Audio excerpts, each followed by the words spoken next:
Olá a todos, bem-vindos a uma Mamita de Relã. Eu sou o Tiago Maurício e hoje vamos fazer um episódio um bocadinho diferente. Tenho comigo a Ruth Correia. Olá.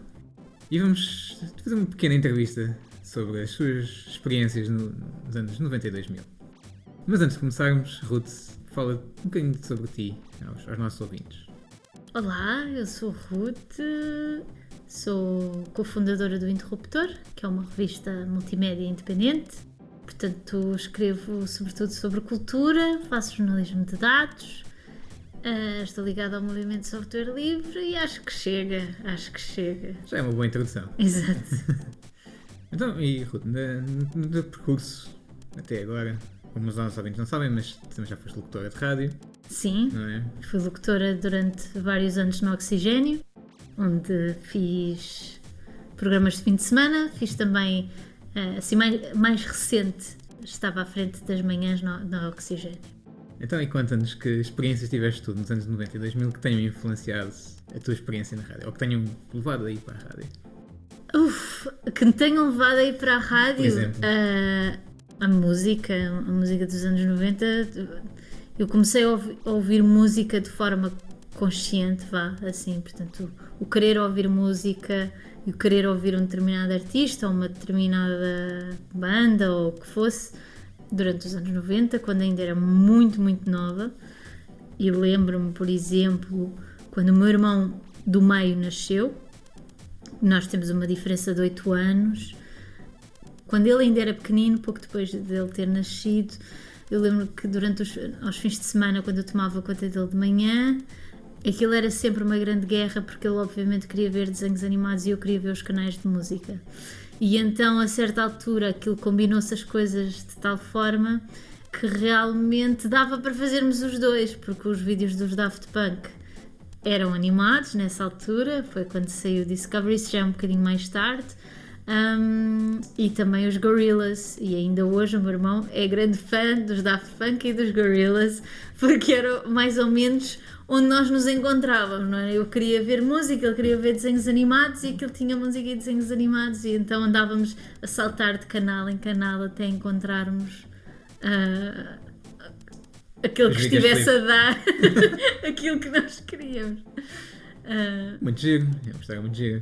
Isso claramente que teve um impacto no teu percurso, mas algo, por exemplo, como é que começaste ou qual é que foi a tua primeira experiência de ouvir música, se é que te lembras, ou com média? Eu tinha uma rádio que fazia no carro dos meus pais. Nós não tínhamos rádio no carro no início, ou pelo menos a certa altura nós não tínhamos rádio no carro, e então eu criei uma estação de rádio dentro do carro dos meus pais, em que eu fazia tudo, não é? Era a locutora, era cantora, fazia tudo, não é? Porque precisávamos de entretenimento até à casa dos meus avós, e eu assegurava tudo. Era a rádio de utilidade, porque era muito tola, obviamente. E eu acho que isso surgiu de forma um bocado orgânica, porque eu lembro-me de ouvir rádio desde muito pequena. Em casa da minha avó tinha sempre a Renascença ligada, e portanto lembro-me do Jogo da Mala, e depois quando ia ela tinha uma tabacaria ali ao pé das Amoreiras, e eu ia lá, eu passava muitos dias com ela, e pronto, ela tinha sempre a rádio ligada na Renascença.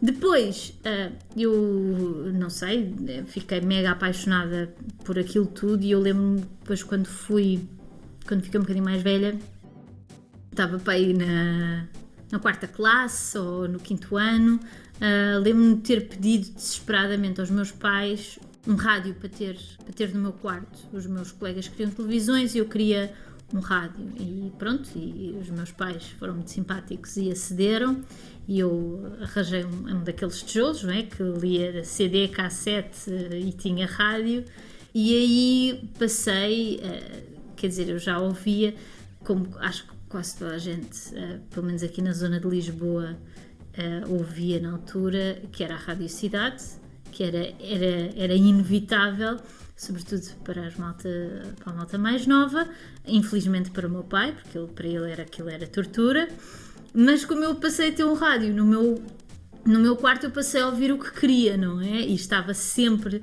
na cidade. A certa altura, e à medida que fui crescendo também fui mudando de estações, comecei a ouvir muito a Antena 3, eu tive uma fase em que à noite ouvia muito a Rádio Capital, porque eles tinham tipo uma espécie de...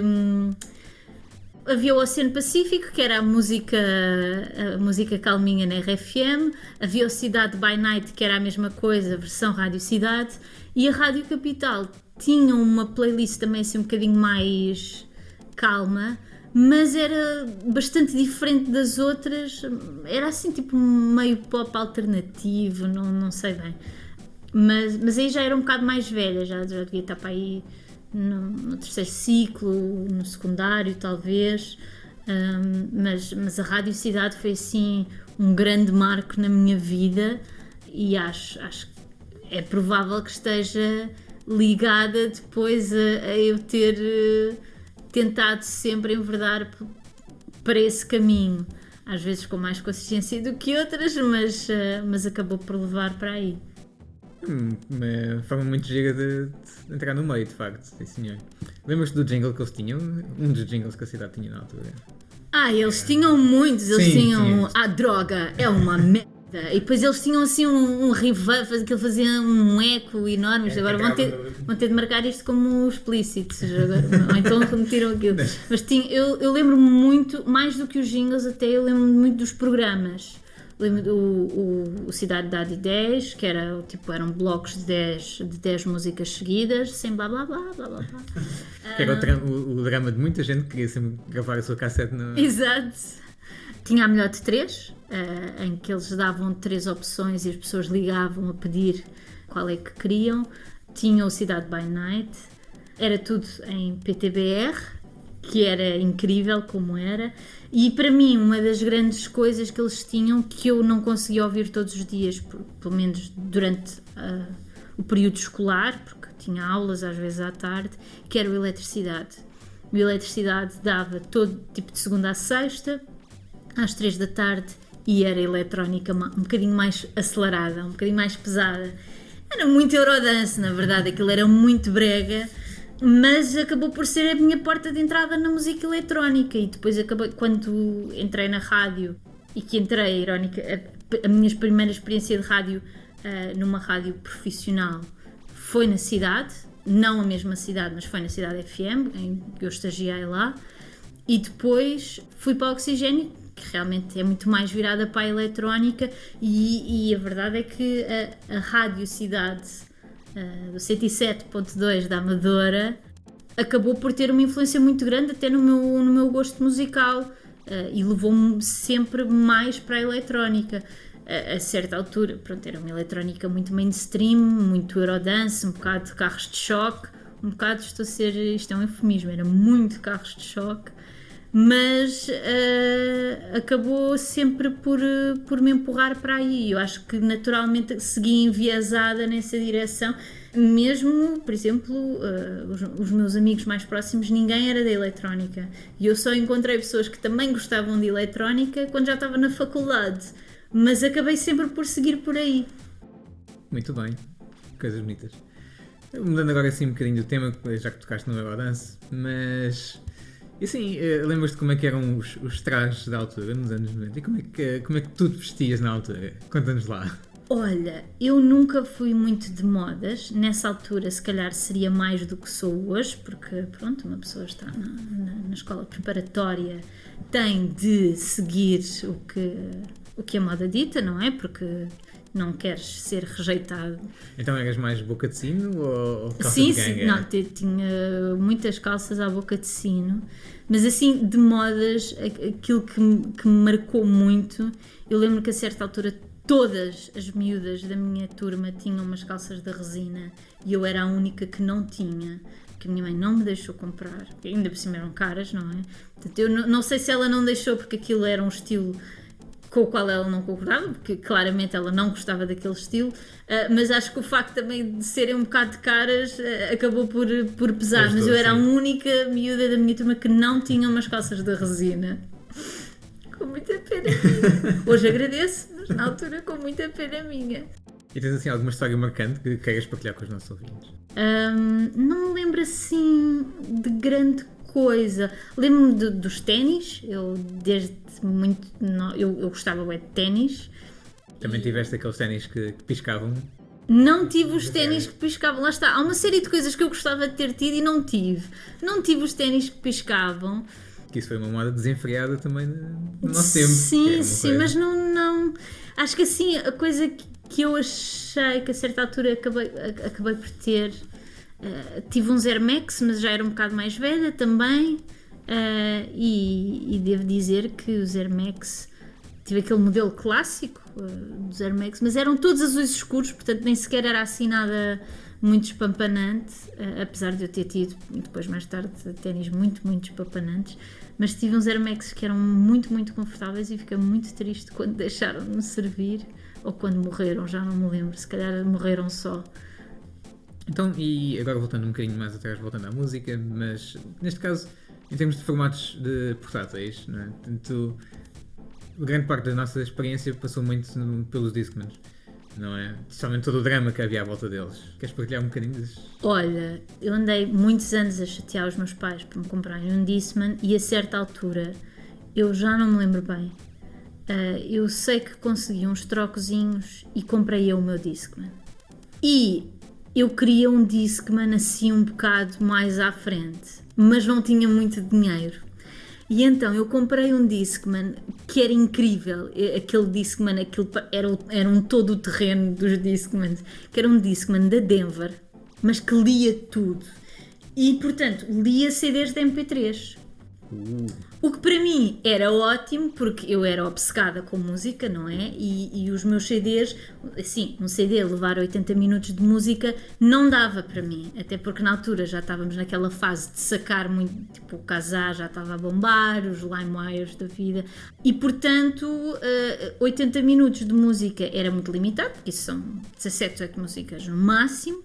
Os meus CDs eram CDs de MP3 e levavam 150 músicas. E era incrível porque os primeiros CDs que gravei de MP3 não tinham pastas. E portanto, aquilo ficava ordenado por ordem alfabética do fecheiro. Eu sabia, tinha de saber mais ou menos de cor o que é que estava naquele CD. Que atenção, tinha 150 músicas, volto a repetir. E depois, tipo, puxava para a frente, tipo, carregava, tipo, 70 vezes no puxar para a frente ou puxar para trás para chegar à música que eu queria. Portanto, na verdade, a minha experiência com os Discmans foi assim um bocado avançada, porque muitas vezes acabava por ser um primórdio do leitor de MP3, certo. Não só nessa parte mais concreta dos CDs serem de MP3, mas porque já tinha muita música. E a certa altura eu desisti, eu punha sempre aquilo no shuffle e pronto, era para onde me levasse. Exato, fazia a tua rádio assim. Exato. E andava sempre com um porta-CDs atrás. Ainda você não tinhas o... Eu volto a dizer, eu era obcecada com música, não é? E portanto tinha muita música e andava com muita música atrás. Depois, uns anos mais tarde, consegui fazer assim um upgrade para um Discman que já era da Sony. E que também lia MP3, porque depois, entretanto, quer dizer, lia MP3, não ia passar de cavalo para burro, não é? Obviamente. Mas aí já gravava CDs com pastas, que foi assim um upgrade enorme na minha vida. Foi gravar CDs de MP3 com pastas. Realmente fez muita diferença, Estou a ver que sim. E agora passando para outro tema, e videojogos, também foi uma coisa que nos influenciou bastante naquela altura, não é? E ainda por cima nós apanhámos ali a crista da onda na evolução dos videojogos, não é? Todo o grafismo novo e todas essas coisas novas, mas também a maior parte da nossa vida foi muito à volta do Tetris e coisas assim do género. Conta-nos como é que foi a tua experiência.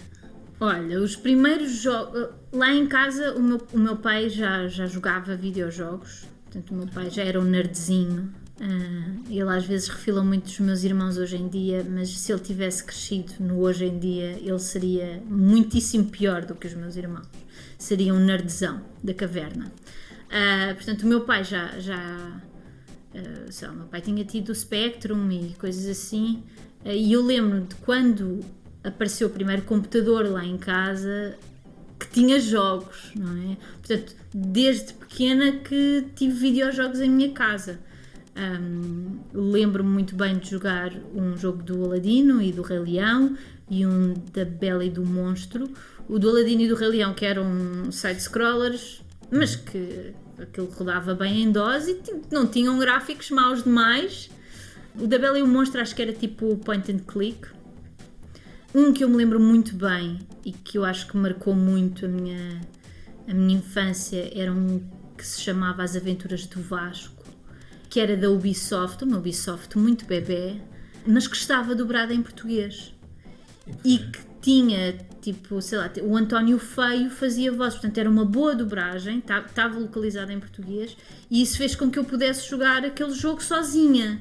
E era um jogo de escolher aventuras, era point and click, mas escolhias a tua própria aventura e tinhas uma série de finais diferentes. Eu morri muitas vezes no Cabo da Boa Esperança, porque aquilo era tipo toda uma cena de descobrimentos e estás na caravela e pronto, e vais, e acho que as Aventuras de Vasco, acho que era tipo uma alusão ao Vasco da Gama e a chegar à Índia, mas pronto.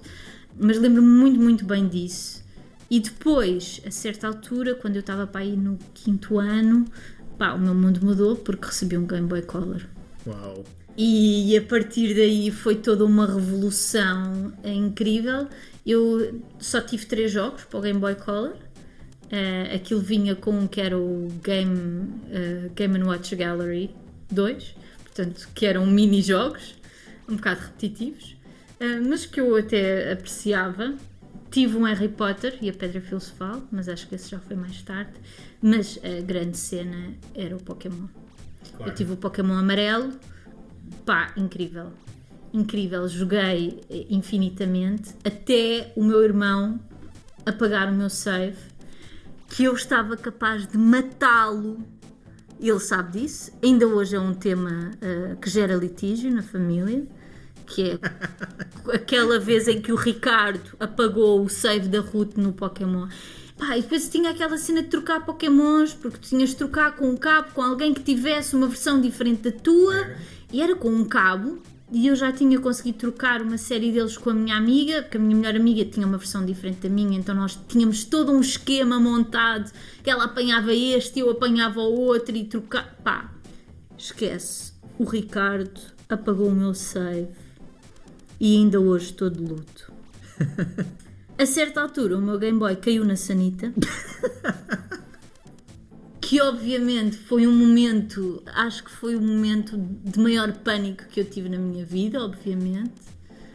Eu tirei-o logo, portanto não foi, podia ter sido muitíssimo mais dramático do que foi, portanto aquilo já estava tudo limpo. E eu peguei imediatamente e estava em casa dos meus avós, e ainda por cima o Game Boy tinha sido caríssimo, não é? E eu só pensava, os meus pais vão-me matar, eu estrago o Game Boy agora e eles vão-me matar. E fui tipo em pânico ter com o meu avô, deixa cair o Game Boy na sanita, o que é que eu faço? E eu acho que ele abriu o Game Boy e pôs a secar, e era verão, e aquilo secou e ficou tudo bem. A única coisa que ficou menos bem foi que eu acho que algumas partes da disquete se calhar não secaram muito bem do cartucho, e houve algumas animações do Pokémon que ficaram um bocadinho esquisitas durante algum tempo. Depois passou, mas sobreviveu, ficou tudo bem. Acho que os meus pais, não sei se alguma vez souberam, mas souberam só muitíssimo mais tarde. Mas pronto. Muito bem. E pronto, e esta foi a experiência da Ruth com os anos 90 e 2000. Gostaram? Partilhem as vossas experiências ou algo que queiram ver requentado neste pesquinho. Obrigado por nos terem ouvido e não percam o próximo episódio, porque nós também não!